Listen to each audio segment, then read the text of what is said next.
नागपूरमधील रेशीमबागेत आज विजयादशमीचा उत्साह। आरएसएसच्या शताब्दी वर्षानिमित्त आयोजित विशेष कार्यक्रमाला माजी राष्ट्रपती रामनाथ कोविंद यांची प्रमुख उपस्थिती, तर सरसंघचालक मोहन भागवत यांच्या भाषणाकडे नजरा। शिवतीर्थावर आज ठाकरेंचा दसरा मेळावा। दोन्ही बंधूंच्या युतीच्या चर्चेवर राज ठाकरे मेळाव्याला उपस्थित राहणार का, याकडे साऱ्यांच्या नजरा।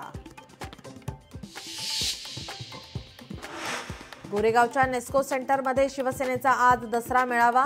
नेस्को सेंटरमध्ये मेळाव्याची जय्यत तयारी सुरू। पूरग्रस्तांच्या नुकसान भरपाईवरून उद्धव ठाकरेंचा हल्लाबोल। प्रति हेक्टरी 50,000 रुपयांची मदत आणि कर्जमाफीची मागणी। तर मुख्यमंत्री असताना ठाकरेंनी किती शेतकऱ्यांचे अश्रू पुसले, एकनाथ शिंदेंचा सवाल। मुंबईत आजही मुसळधार पावसाचा अंदाज व्यक्त। शिवतीर्थावर होणाऱ्या ठाकरेंच्या शिवसेनेच्या दसरा मेळाव्यावर पावसाचं सावट। लाडक्या बहिणींना पुढच्या 6 महिन्यांचे हप्ते आता द्या। उद्धव ठाकरेंची सरकारकडे मागणी। तर विरोधकांना लाडकी बहीणवर बोलण्याचा अधिकार नाही, शिंदेंचा पलटवार।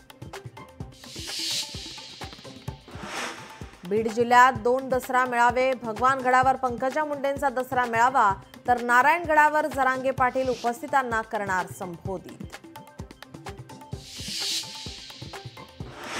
ओबीसींच्या प्रश्नांवर राज्य सरकारच्या हालचाली। मुख्यमंत्री फडणवीसांनी बोलावली ओबीसी नेत्यांची बैठक। मुंबईत 4 ऑक्टोबरला बैठकीचं आयोजन।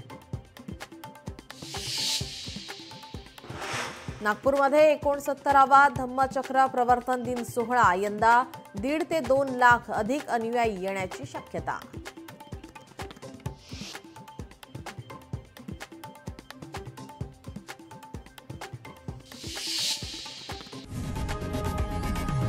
लोकशाही मराठी ऐका, पहा, जागरूक रहा।